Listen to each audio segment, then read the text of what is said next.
you're still sleeping? You promised we'd meet for breakfast. I'm sorry. I just had a terrible nightmare. I dreamt you were dead. That's silly, I'm fine. Besides, you always promised you'd take care of your little sister. That was when we were kids. It's still true, isn't it? Yeah. You look tired. I'll wait outside so you can get some sleep. Hello, so, I guess you've just watched this little, in-game, cutscene, between, Thomas and Gabby. Hopefully you read the spoiler notice.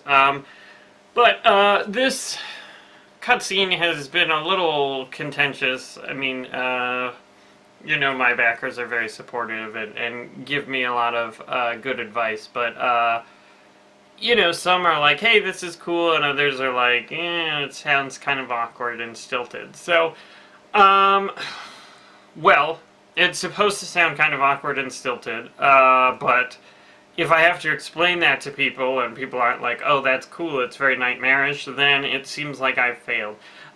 So rather than, well, I'm still trying to figure out how I want to reshape it, but let me walk through the lines and just sort of give my thoughts as far as what I was trying to accomplish with them. Maybe that's interesting, helpful? Well, I don't know.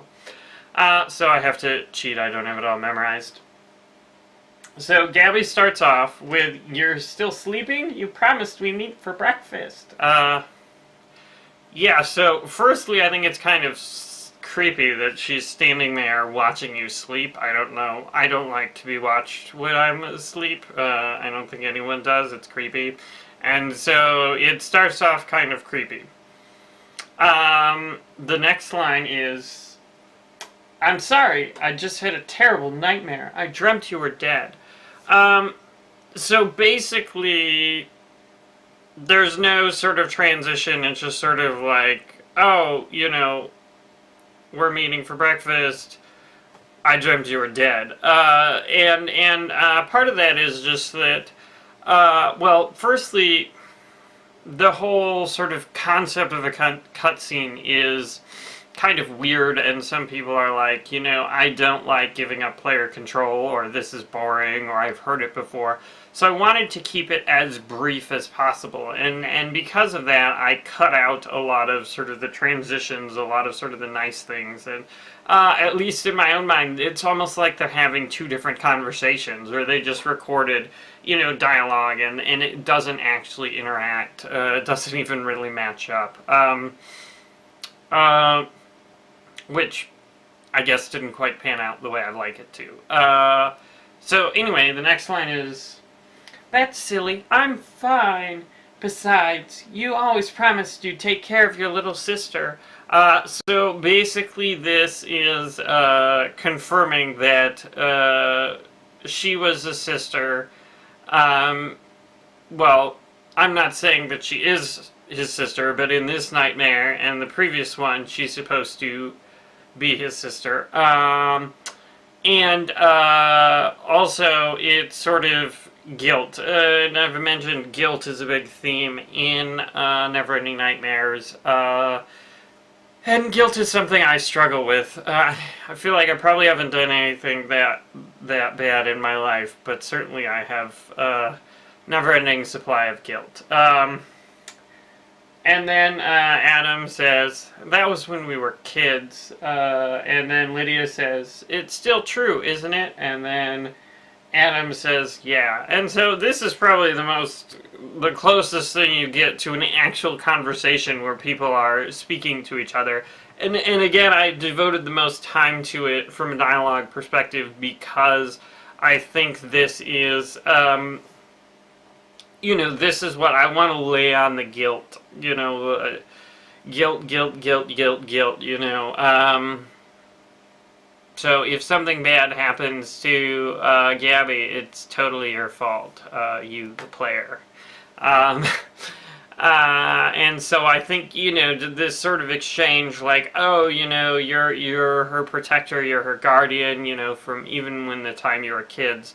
I think this is important, and while I'm probably going to reshape a lot of the conversation, I think this core I'm probably going to keep more or less the same. And I was debating cutting it down earlier, but it seems like perhaps I should have cut, because I almost actually cut it way down even further before we published the build, but I'm like, I'll wait and see what people think, and I almost feel like I have to add a little more to it just to make it flow better rather than cut. But I mean, I guess like when you listen to it 1,000 times, you're just like, oh, this is too long, get out the scissors, because I've heard it a lot.